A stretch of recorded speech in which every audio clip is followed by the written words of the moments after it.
Sabi ni Mary Jane, lahat na lang daw pinagseselosan itong si Ray. Ultimo mga hayop. Sabi naman ni Ray, dati raw yon nung mahal na mahal pa niya si Mary Jane at ngayon hindi na. Ano nangyari? Bakit naman umabot sa puntong nambubugbog ka ng kapitbahay? Yung mga pusa pinagsisipa. Ang mga ang aso pinulutan mo. Dahil sa asar ko, nag-inom mo kami. Eh, wala ko kami magpulutan. Kinatayo namin. At pinakain mo pa kay Mary Jane. Sabi niya po, kambing. Eh, kinain naman po niya eh. Eh, akala niya kambing kasi sabi mo kambing eh. Eh, ayaw kumain ng aso, di kambing. Kaya mo pinatay yung aso para sa'yo na mapunta yung attention niya, ganon? Eh, paano kasi pagkagaling sa trabaho, nagpapadyak ako? Mas inuuna pa niya yung aso eh. At saka yung pusa alagaan kaysa sa akin eh. Nasamantala ako na yung naghihirap pag nagpapadyak, Ano bang gusto mong gawin niya pagdating mo? Ang gusto ko lang, yung pagsabihan ka man lang, kumain ka na, or napapagod ka ba, alam ba masakit sa katawan mo. Yung mga ganyan. Aso ka naman eh. Na hindi niya sinasabi sa'yo. Naku, ni once ni minsan hindi sinasabi sa akin yan. Sinungaling ka. Sabihin natin hindi ginagawa ni Mary Jane sa'yo yun. Oy, ba't hindi mo siya kausapin? Kung hindi pa rin niya ginawa at hindi ka pa rin maligaya, bakit naman naaabot sa pagpatay sa aso? Anong susunod na gagawin mo? Wala na po, dahil wala na po talaga. O sige, sabi mo nga sa amin, ano ba yung mga dahilan na pinagseselosan mo? Ipaliwanag mo sa amin para maintindihan ka namin dito. Dahil po sa kanya, kaya ako nagsisilos. Bakit ano ba ang ginagawa niya kaya nagseselos ka? Paano nga siya Sabihin mo sa amin, Yan, si Julius. si Julius. Oo. Nakikisuyo lang ako Eh, doon. hindi ka nakikisuyo, may nakikisuyo bang hinalikan ka? Kapal na mukha mo. Ha? Hinahalikan ka? May nakikisuyo bang hinalikan ka? Baliw ka na. Nakita mo? Naging siraulo man ako nang dahil sa'yo. Baliw ka na. Baliw Tandaan mo yung sinasabi ko sa'yo. Ano yung nakita mo? Hinalikan siya? Hinalikan siya. Saan siya hinalikan? Dito sa pisngi. Sa pisngi. Oo, inutusan niya yung bata Oo. sa palengke. Sa palengke. Eh ngayon matagal yung bata, sinundo niya. Sinundo niya? Eh tama-tama, nagpipidika po ako. Oh. Eh nakita ko po, inakbayan sa sinalikan sa pisngi. Tama ho ba yun? Sinong umakbay at humalik sa pisngi? Gawa mo na lang yan. Oh? Gawa-gawa Sinong mo umakbay na at humalik sa pisngi? Yung bata, si Julius. Inakbayan niya si Oo. Mary Jane at hinalikan sa pisngi. Opo. Mary Jane, Hindi po totoo yun, ma'am. ano ba nangyari nung nagpabili ka ng tahong na yan? Yan nga po ang nagsimula. Di ba siloso po siya? Sandali, kwento mo sa Normal amin. lang magsilos. Sandali lang po. Ikwento mo sa amin ano nangyari. Nagpabili ka ng tahong, umalis yung bata, binili. Si Julius pala pangalan niya. O nung umalis si Julius, sumunod ka daw. Hindi po ko sumunod. Nasa bahay lang po kami. Nasa Hanggang bahay sa lang po ako. hanggang sa maiuwi ang tahong sa'yo, hindi ka umaalis ng bahay. Po, nakisuyo nga po ako sa kanya. Baka naman hindi si Mary Jane yung nakita Hindi po mo. ako bulag, ma'am. Kabisado ko po, baho pa lang niya, alam ko na. Alam mo ka mo, baliw ka na, baliw. Ano yon? Baho pa lang niya, alam ko na.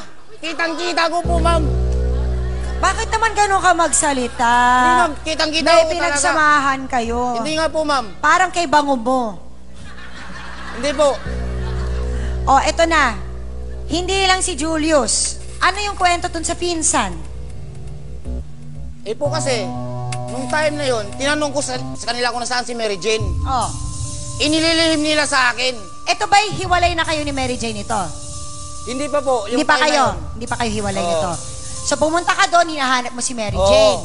At tapos ano Eh nangyari? tinatanggi po nila sa akin na wala raw sa kanila. Wala naman talaga ako doon eh.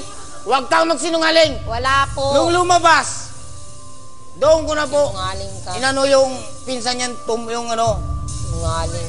O, tumboy. totoo ba na sinugod mo sila ng kutsilyo? Hindi po totoo yun. Pinatukan ko lang po. Bakit mo naman binatukan? Dahil sa pagsinungaling po nila sa akin. Eto na, tapos na ang relasyon ninyo, pero ginugulo mo pa rin yung pinsan niya.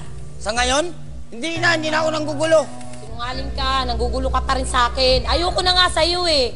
Mas lalo naman akong ayaw ko na sa'yo. Ayoko na sa'yo, bakit nanggugulo ka pa? Bakit? Eh bakit pinupuntahan mo pa rin? Eh gusto pa po niya magkapagbalikan daw po eh. Yan ang hindi ko na magagawa. Okay na raw. At nakakabwisit na ang pagiging seloso ni Ray. Pati raw kasi ang kanyang pamangkin na walang muwang ay nasaktan nito. Dahil sa mali niyang paratang. Narito po si Aling Conchita Solis. Pasok. Ay!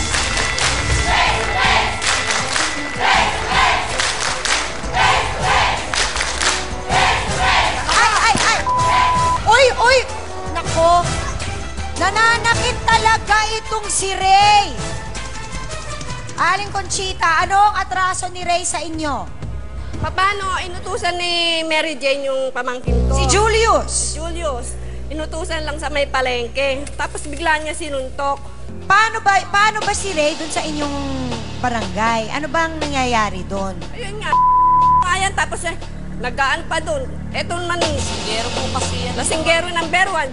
Yata yan eh. Kayo ba, Ray, bago si Mary Jane, may iba kayong asawa? Wala po. Wala, si Mary Jane na parang unang yung kinasama talaga. Opo. Doktora, unahin ko munang itanong sa inyo, itong pagseselos na ito. Sabi nila ang pagseselos is a sign of insecurity.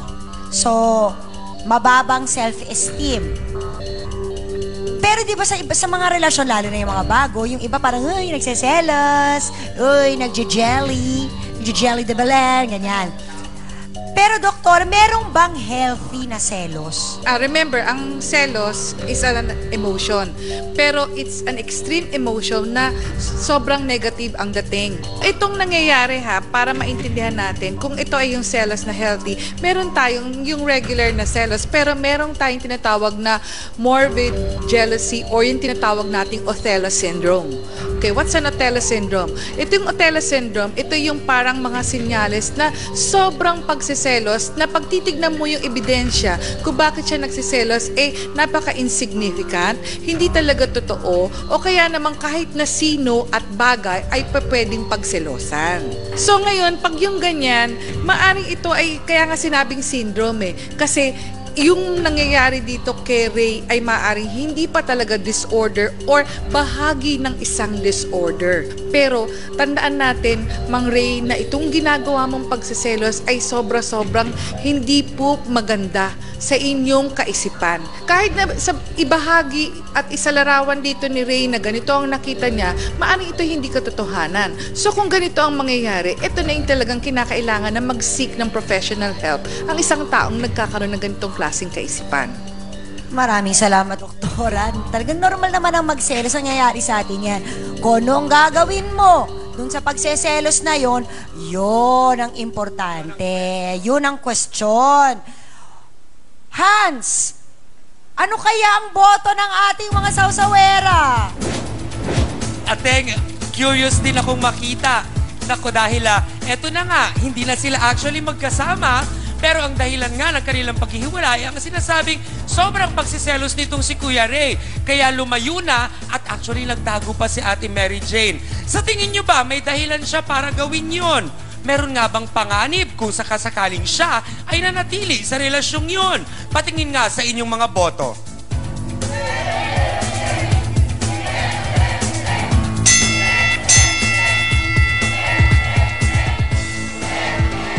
Nako, Ateng, sinagot ng mga sawsawera na positive. Oo, medyo kinakabahan sila kung nagstay si Mary Jane doon. Kaya eto, puti ang resulta ng ating boto. Kuya Ray, yan yung sinasabi namin kanina pa, na kahit nagsiselos ka, hindi kailangang nananakit. Pinsan siya ni Mary Jane, pero maging siya ay pinagseselosan din daw ni Ray.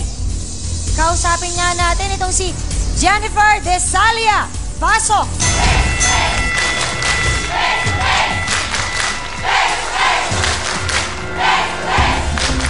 Oh. Hindi ka dito! Ano ba? Pati ako Violente talaga. nadadamay ako mo. Pumapasok kayo sa buhay ko. Baliw ka na kasi! Baliw ka na! Ayusin yung mga buhay nyo. Pumasok kayo sa buhay namin nang walang kayong ano. Kasi huwag mo na akong guluhin. Jennifer, diretsahang tanong. Tama na. Sinaktan ka rin daw ni Ray. Oo nga po eh. Bakit? Ewan ko nga po dito Dahil sa pagsisinungaling mo. At sinungaling ba ako sa'yo? Nung tinanong ko sa'yo kung nasaan si Hoy, Mary Jane. boy!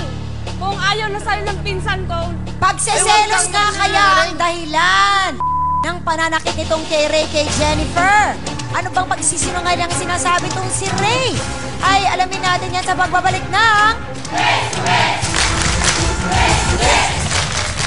Diretsa ang tanong, Ray.